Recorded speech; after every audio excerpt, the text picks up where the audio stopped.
welcome to a brand new spring episode of Game On the Record, brought to you by Homer 9 and Sons. Alongside Rob Longo, I am Andrew Chiappazzi. We're here at blustery Youth Town Field where the OLSH Chargers are getting set to take on a couple more section opponents and trying to wrap up a section title. And a little bit later on the show, we'll talk to Chargers ace, Dylan Osheka. You know, Rob, this OLSH team has been a consistent contender the last couple of years, a team that's made the playoffs 5 straight years, well on their way to making the postseason for the 6th year in a row. They're in excellent position to win this section title with a couple of games remaining. They sit alone in first place, and they've done it, you know, as a team that is used to winning.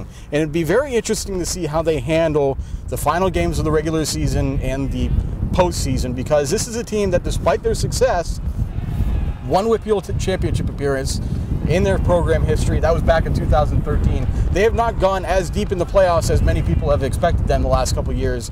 Maybe, just maybe, this is a year where they can make a little bit of a push. Yeah, it's basically because of Dylan Osheka. He's been pretty much lights out his entire career. He's got a 21-2 career record on the mound. Those 2 losses are non-section losses to West Allegheny and South Fayette. Not bad company being higher classifications, but in 8 games that he started this season, Osheka's earned the victory in all 8 of those games.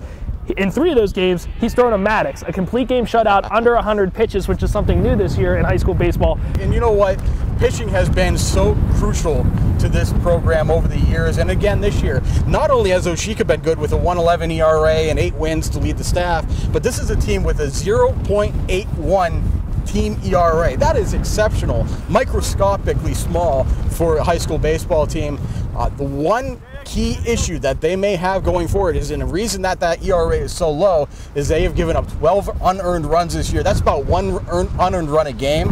That's something that can be very critical when the postseason rolls around. You don't want to give up extra batters, extra base runners, and have that 1 unearned run be essentially your doom in the playoffs. Yeah, and the offense hasn't been there at times either. I mean, Osheka's done tremendous, but there's some other players, you know, up and down the order that can maybe hit a little bit better. Dom Davis is hitting over 550. You also have Ethan Harrell. He's been swinging a hot bat as well. So, I mean, the Chargers are going to need more than 2 people to carry the load on offense, and maybe one of those guys is Kiefer Bishop. He had a really good average last year. He's really starting to come around these past couple games and have some tremendous games, starting to leg out some doubles and stuff like that.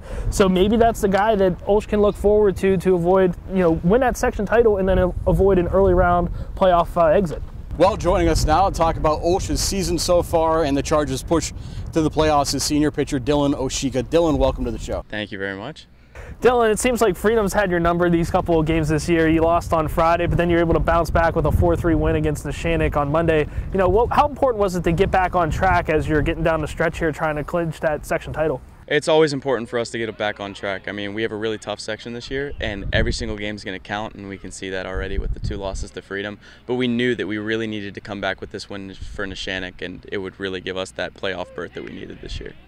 You guys have been a very good, consistent playoff team the last couple of years, but you haven't made it to the WPIAL championship game since 2013.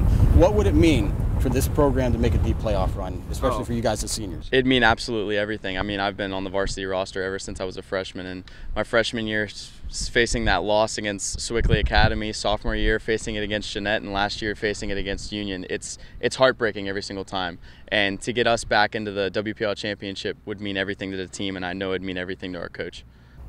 Dylan, one of the things that sets you apart from other high school pitchers is you have 5 pitches in your arsenal. Do you look at one of those pitches and look at it as maybe your out pitch?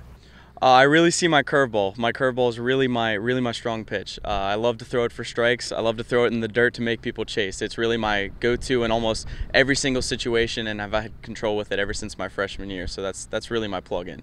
Well, you've become the ace of this staff, but as a staff, you guys are pretty good overall. What's been the secret to you guys developing good pitchers year in and year out, and have you seen your progression as maybe an indicator of how good you guys can develop pitchers? I really think our preparation is a really big key, because ever since we get into the gym starting in December and January, February, we really get on the mounds at a decent time, making sure we give ourselves enough rest from the prior season. But we also get our work in soon. We get our flat ground work in, we get our location going, and we make sure we dial in each and one of our pitches. So every single time that we step out on this mound, it's like second nature to us.